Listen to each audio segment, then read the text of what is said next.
Hello, my name is Pooja Patel.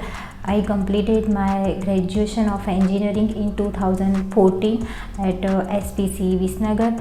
After that, I worked in 3 years in a non-IT company, and then after I not satisfied this job, and then after I searched a lot of about software testing and joined STAD Solution for software testing. During my training, I learned a lot of things like how to create a FRD, how to create bug report, how to create traceability metric, and then also I learned how to test web application, how to test mobile application, and how to test game application. After completing my training, I got place in KVPA company.